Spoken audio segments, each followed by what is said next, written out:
Lời đầu tiên chào mừng tất cả quý vị khách mời và 30 thí sinh của vòng chung kết Hoa Hậu Quốc gia Việt Nam đã đến với workshop Open Doors. Chương trình được tổ chức bởi đơn vị huấn luyện tiếng Anh của Power English, giúp mọi người vượt qua rào cản tiếng Anh và mở ra những cánh cửa mới trong tương lai.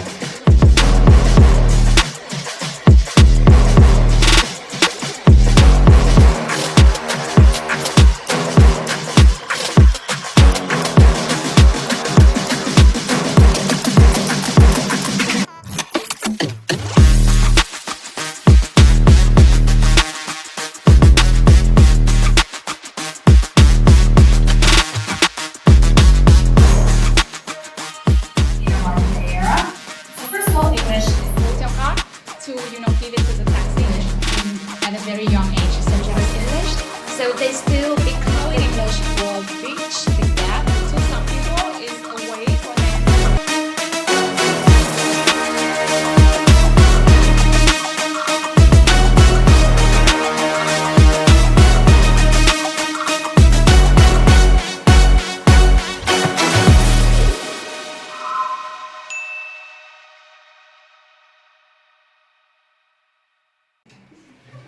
So I have a question for you guys. What is she doing? Is she fighting? Not correct. She's fighting. Okay, so my topic today is martial arts, and we're gonna talk about this topic.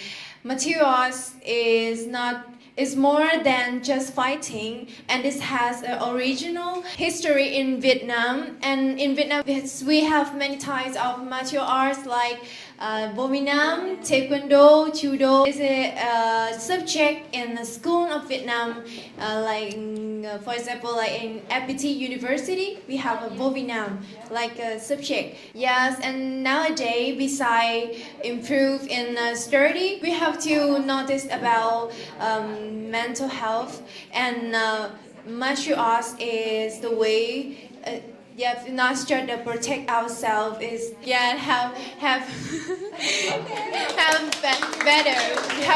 have a better life. Yeah. Martial arts is not only focused on for men, but also the women can do it. Why I say like that? Because martial arts, the women can do in Vietnam.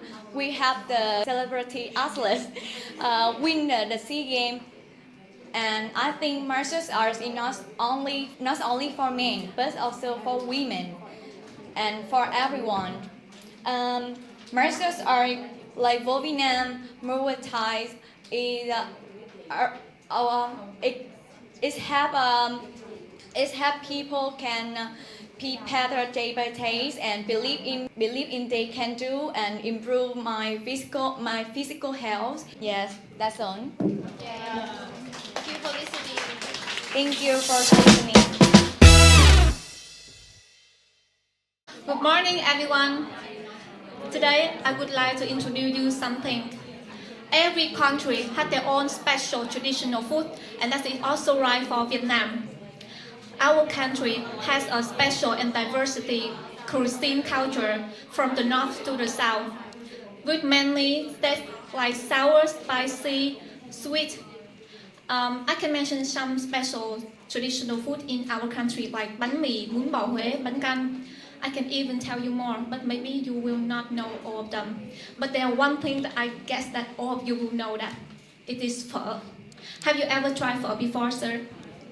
Chưa. Oh my God, you should try it. I know that it's just a joke of you. Yeah. I will not ask you phở is good or not because I know it is good. I'm very proud to tell you that phở is one of the most best soup in the world. There's rumors like that a good phở restaurant is the one who you stand far away 2 meters and you can still smell the delicious smell of it. And for each area in Vietnamese, phở have a different taste, but there are one special recipe that the soup take about 4 to 5 hours to cook, so it have a naturally sweet. However, it's sweet not because of the time of cooking, but also because we put our heart in the cuisine, in the food. You can eat phở with beef or chicken. And some will have the fried rice stick, we call it 𝐏𝐸𝐬𝐡. And some will eat it with cilantro. Thank you for that vocabulary. And the cilantro is very quite strong smell, so some people can eat and some people cannot. For Vietnamese people, phở stand a special role in our heart, and it also concludes a story for each of us. So let's listening to 𝐏𝐸𝐬𝐡 to see why phở is very important for us. Yeah, when we mention about phở, we have our own experience. To me, it's not only a food that I eat, but also it is my childhood story. And phở is not really expensive food, but it's not cheap as well. So in my childhood, when I have something like more achievement in class, like have 10 marks, or I doing something good, I will take by my parents to eat phở. And whenever I try phở, I taste it's very good, and it's as my present for me because of my hard working to get the results. It's my gift here. And this taste here is not only the sweet, the sour, but also the love from my parents. They work very hard to get me to eat the very delicious food here. And from the bottom heart of Vietnamese people, we want to spread our food to the whole world. And right now in the world, many young girls, they are doing some challenge on TikToks or social medias about eating the Vietnamese food. And we want to spread our beautiful Vietnamese cuisine to the whole world. And finally, I would invite my teammate to share one more sentence. If you have chance to come Vietnam, you must try phở. And in my heart, phở is one of the best choice for me, and it's my flavor of my hometown, my country, and my nation. And I hope that everyone in our world can taste phở one more time in our life. Thank you very much. Good morning, judges. Good morning, Mr. Minh Hiếu. Ladies, I have a question for you. So, what clothes do you think that the winner of our beauty pageant will wear in a crowning moment? Yes. So, áo dài is one of the most iconic clothes in Vietnamese women, and in other pageants, the winner usually wear gown for the crowning moment. But in this beauty pageant, it's different.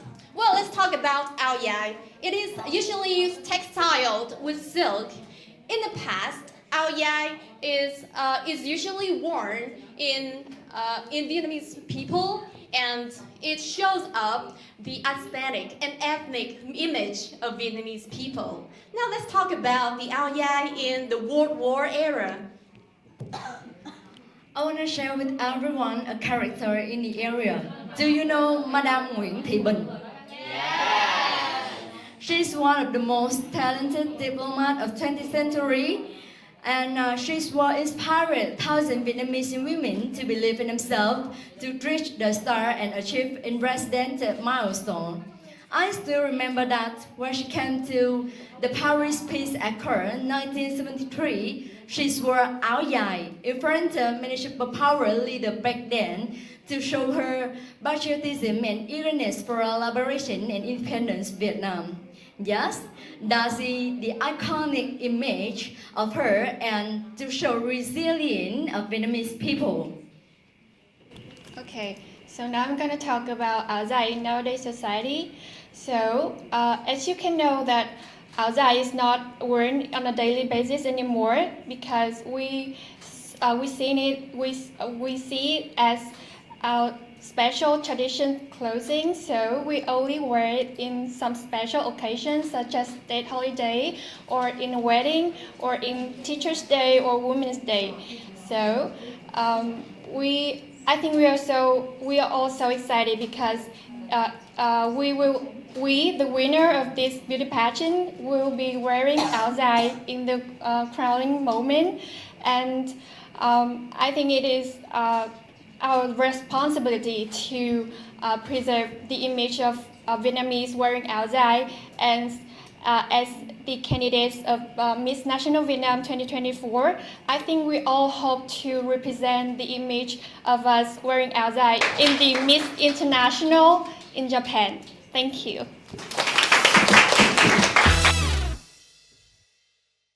Hi guys, good morning. Like the ladies would tell us like we have the traditional about áo dài, and then you give us information that the school in Vietnam, the girls will wear áo dài some days in the week. So today, our topic is quite difficult. We need to think a lot about that one. So, but okay, we pass it. And then, okay, so in every country, every province in Vietnamese will have the really popular school. For example, in Cần Thơ City, we have Châu Văn Liêm High School. In Nam Định, we have Lê Hồng Phong High School. It's a top 5 of really famous school in Vietnam. And the things that every girls in that school must to wear áo dài each days. So that one. In 2014, the really popular designer in Vietnam named Sĩ Hoàng, he started to have the building about áo dài museum. So do you know why he built that kind of architecture?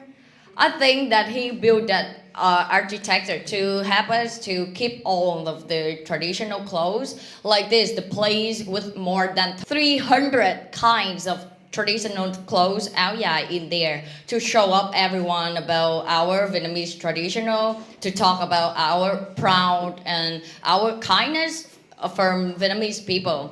So let's get inside. My team's mate will tell you what is inside. Áo dài Museum located at 30 Long Thuật, Long Binh in District 9 in Ho Chi Minh City. And I do say it's Thủ Đức City. And in here, tourists can also rent áo dài to experience or take the picture in here, and or can be guided in detail to make their áo dài.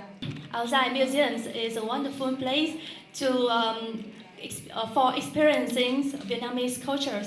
And if you have the opportunity to visit here, don't forget to take the photo shoot, pose with áo dài, with the backdrop of its charming architecture. It's very beautiful. Okay, so I believe that now in here, no too much body was have a chance to come to áo dài Museum. So can we look at this picture? We are draw like a little draw about this place, the museum, and the easy thing that we can see, the biggest thing in here is the lake.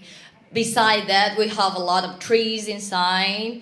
Around the lake, and then we have a lot of house in there, but we will have the biggest house. In that house, like they will have a lot of clothes, a lot of áo dài in there. Yes, so if we have a chance, do you want to come to this place? Yeah. Okay. I just want to say in Vietnam there are many famous or dishes. So I hope through our research station you will have more knowledge about our museum. So let's together research and promote the good values of our teachers in Vietnam. So thank you so much. I will show you a little picture of performing arts in Vietnam, and you will guess which type of performing arts it is. Hỡi bao quân tướng sĩ, tức tốc phòng lương, chuẩn bị gươm giáo và chuẩn bị cho một ngày mai chiến thắng.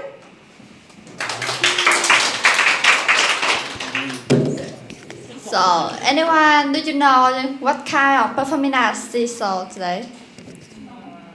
I don't know. No? So, now my team member will show us that what kind of performing art in Vietnam? This art is tuồng. It means classical dramas, and in classical drama they will all about the performing on stage. And there are two types of classical drama, which first one is the traditional type, and the last one is the modern type. In classical type, we will perform due to the very truly historical stories of Vietnam, like Thí Sinh Empire, like I just performed previously. And the second one, for the modern type, we will perform, the writer will write transcript, and those actor and actress will perform due to the transcript on that transcript. And so in the performing art, in classical drama, we have very special body language like this. So I will show you this angry body movement in classical drama. So in normal we angry like that, or like oh. So in classical drama we will have movement in foot like you see like chi baby. No, in classical drama this very angry movement. And unfortunately, in nowadays, we're losing many actors and actresses in this kind of job field because the actor and actress get a very low pay. And this kind of job, they have to do a very heavy makeup, like a face mask, like very heavy makeup. And because of that, we're losing many actors and actresses. Besides that, this kind of performing art also have a very niche audience. So it's more suitable and approachable to old people, but not a lot to young people. And I really hope that this kind of performing art can be continued and developed and more approachable to young people. And in order to do that, I really hope that the actor and actress can remix or renew all the songs, renew the performance from a traditional way to a more modern way, so that it's become more approachable to young people. And in the recent show Anh Trai Việt Nam Trong Gái, they use like many old songs and remix them with a very popular song that the young people really like, so that those songs become very viral and are more approachable. Okay, so after our presentation, I hope that you guys get a chance to know more about this kind of traditional performing art of Vietnam. And I hope that this kind of performing art will still keep development and let the people all around the world know more about this kind of performing art of Vietnam. And thank you for all listening to our presentation. Thank you so much. Hello everybody, how are you feeling today? Good. Okay, good. So may I ask you a question, sir? What do you think is the best time of the year? A vacation? Sorry? Vacation. Vacation? A holiday. Oh, a holiday, thank you. So that is also the topic of our group, holidays and festival. So as you can see that the holiday is coming, and to talk a bit about myself, I'm a global citizen, and I'm lucky to have my fair share of time traveling around the world, picking up all the good things. But honestly, the things that is closest to my heart, that I hold really dear, is the Tết holiday. It's a homecoming event. So Tết is actually quite familiar to most of us. So Tết is the beginning of the traditional holiday, the beginning of the Lunar New Year, where all families and will go back to our home country, hometown, to gather around, eat good food, and in this very vibrant and cozy atmosphere. And one thing that set Tết holiday of the Vietnamese people out from the other Lunar New Year observation around the world is actually the food. Well, the food is actually really hard to ignore, and people look forward to the holiday to enjoy like really mouth-watering cuisines, for example, bánh chưng and others. And one of the special things that we do is we exchange lucky money in red envelopes. I think that you've all seen that. Okay, and to bore you no more, we're going to the next holiday. So by looking at this, what do you think it represents? Sorry for the really chaotic posture because we don't have much time. Because this is actually a worm. So this is a really unique holiday in Vietnam that I think no other countries observe. This is the Purification Day, which takes place on the 5th of May in lunar calendar. Purifications, because the traditional Vietnamese people think that through all the food we eat, we actually absorb some amount of parasites and worms in our body. So in this holiday, we're going to purify our body with certain amount of food, for example, fermented rice infused with alcohol, to cleanse our body from the inside. Yeah, so that we can become really clean for the holiday, for the whole year. Okay, so my friend Khánh will talk about the other holidays as well. Thank you. And although we are living in Vietnam, right, we still enjoy the Western holidays and festivals such as Halloween and Christmas, because Vietnam is an open-minded nation, like the name of our workshop today, Open Doors. Yeah, and for Halloween, young generation, we dress up like every character that we want, such as witch or gods. But at this time, special time that we give the chart together, that we gonna dress up like our ex, and at this time we are also go for trick or treat for candies, and I think it's a special time to. That we can enjoy the spooky time together with our friends. And for Christmas, we can decorate lines and ornaments or Christmas trees, and we spend time with our families, enjoy the dinner together, and we can also exchange gifts together, because I think it's symbolize the love we give each other. And yeah, and I think that no matter it's Western or Eastern holidays and festivals, I think all holidays and festivals is the time for us, the special time that for us to spend quality time with our families and friends in such a busy world nowadays. And finally, in this holiday species, we want to say Merry Christmas and Happy New Year! We firmly believe that English is an opportunity for all of us, and knowing English, speaking English, is a must in a modern day era. So first of all, English is a lingua franca, which is a common language for all of us. Knowing English will bridge the gap between cultures and languages. And also English is used in multiple fields in our lives, for example, technology, business, and other fields as well.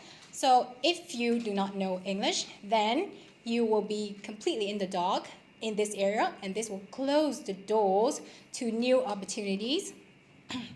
Also, in this era of global integration, English will help you to become more confident in taking new opportunities, to develop yourself, and to look further is for this whole society and the community. So in my opinion, I think English is English is not the most popular in the language in the world, because we still have the Chinese, we have the Spanish, like around people, like a lot of Spanish, they speak Spanish in the world, and the Chinese people, China people, and not all the job requiring to speak English. Example like physical education, or Chinese teacher, or some the teacher in the school, they're not required to use English to speak, to teach. And I think that right now we will have a lot of technology to support us to know more English, to speak English like Google Translate or ChatGPT. You can use that to speak English. Thank you for your opinion. I appreciate that, but it's a fact that English is the most commonly spoken language all around the world. It's a fact. And the next thing is that you talked about technology will help us to speak English and translate English into our native language. But honestly, this will promote our reliance on technology. So just imagine if one day you traveling in a foreign country and your phone just died, what would you do if you actually lost? Without English, you won't be able to talk to the local people to get your way back to the place that you want. Okay, so honestly, I don't think that technology will actually replace our own knowledge of language, the English language. So because you say that English is the most common language in the world, do you have any example or realistic statistic to prove that?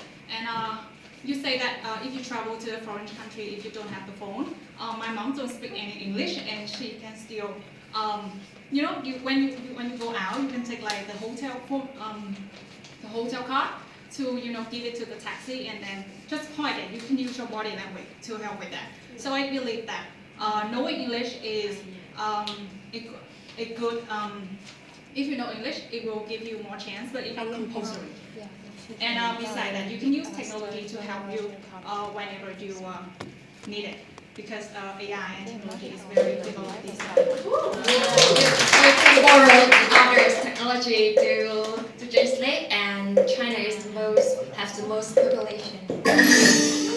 So as you want us to give some examples, so I want to give that children nowadays start learning English at a very young age, such as in kindergarten, and also some families, they choose to teach their kids both language, English and Vietnamese. So I think English plays a really huge role in our society nowadays. Okay, thank you for your opinion, Kang. And I also want to rebuke to your point is that I can't put my fingers on the exact number, but the number is roughly more than 1 billion people, honestly. And what your example of your mother getting lost, she can use the card. Honestly, that is just a very narrow example of a very wide situation. So I think we're going to have a bigger picture on that.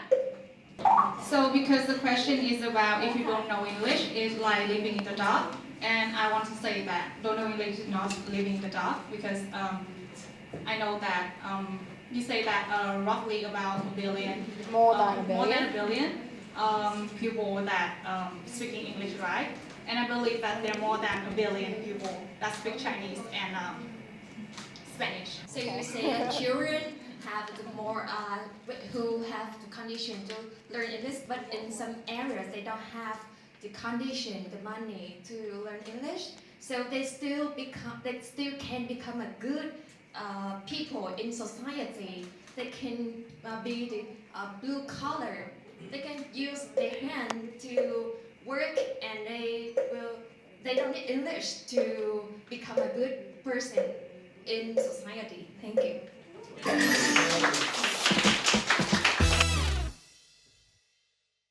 So for this debate topic, I choose agree, because we understand so we have to understand more about more character of their fiance or husband, and if we live together, so we can understand what they're thinking or know more about their feeling. So in this century, 21st century, a lot of young generation, they have the open mind, so they live in the modern era, so they have the open mind about living before marriage.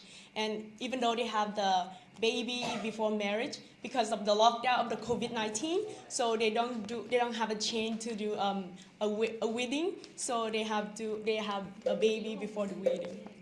Our group firmly believes that in traditional values, and in the context of Vietnamese culture, and even in many cultures all around the world, we believe that both men and women have our own values, And the thing here is commitment and responsibility. Living together before marriage means that you have less commitment and responsibility for each other, and things can turn around in a very different way when you are married. So the legal duty and emotion that actually binds people together is a key point here, and that is what we firmly believe in. And also, if you live together and you go nowhere, it's actually very time-consuming, and also it will actually tarnish your reputation if you are actually choosing to live together.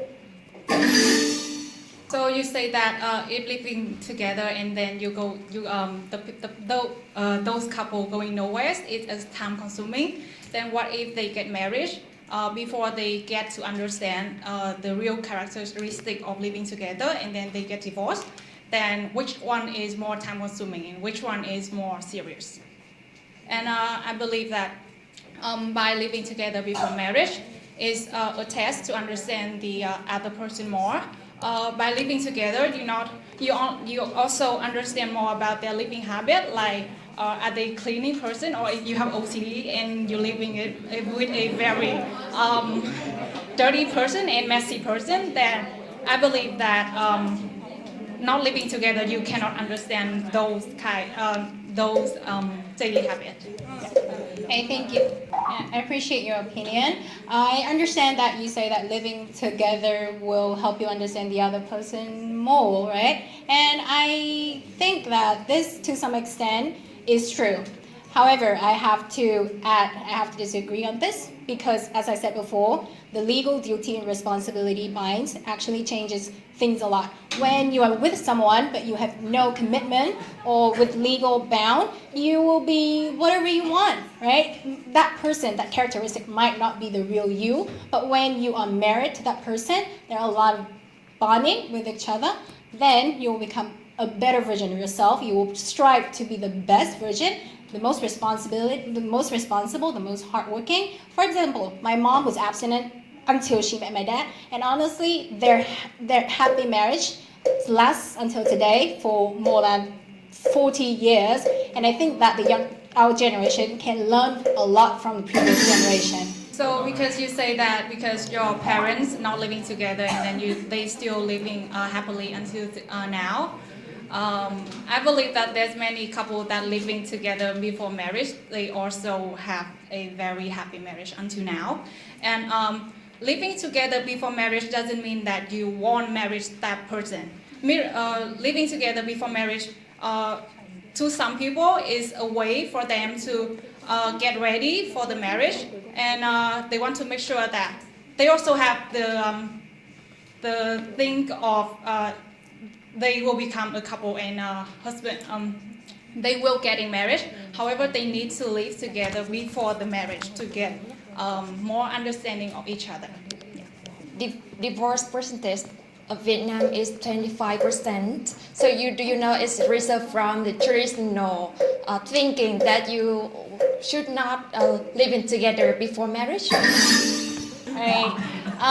So to talk about divorce rate, actually the Vietnamese divorce rate is relatively low compared to developed countries like in the West, for example, America, which I think has the highest divorce rate. And the love life of the American people is widely known around the world is to be very open-minded, unlike the Vietnamese people. So I think these numbers actually reflect the happiness of the people in a marriage to some extent. And honestly, I want to add more is that living together before marriage in Vietnam can actually have some negative effects on both men and women, but especially in women in terms of reproduction health and also the reputation of women in a society where we value our traditional aspects the most.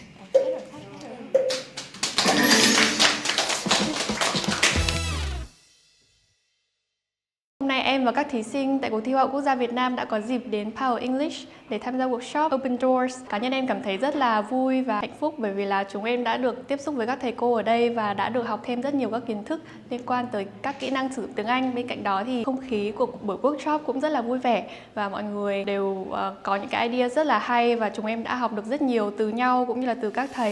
Em cảm thấy rất là vui ạ. Xin chào tất cả mọi người, hôm nay Thảo Trang và các thí sinh của Hoa hậu Quốc gia Việt Nam đã có dịp được trải nghiệm buổi workshop của Power English và Thảo Trang cảm thấy rất là vui. Các thầy cô ở đây rất là nhiệt tình và dễ thương, vui tính. Các bạn thí sinh thì rất là giỏi tiếng Anh và cũng chỉ dẫn cho nhau rất là nhiều thứ. Thảo Trang xin cảm ơn Power English đã tạo cơ hội cho Thảo Trang và các thí sinh của Hoa hậu Quốc gia Việt Nam có cơ hội trải nghiệm thú vị này. Bye bye.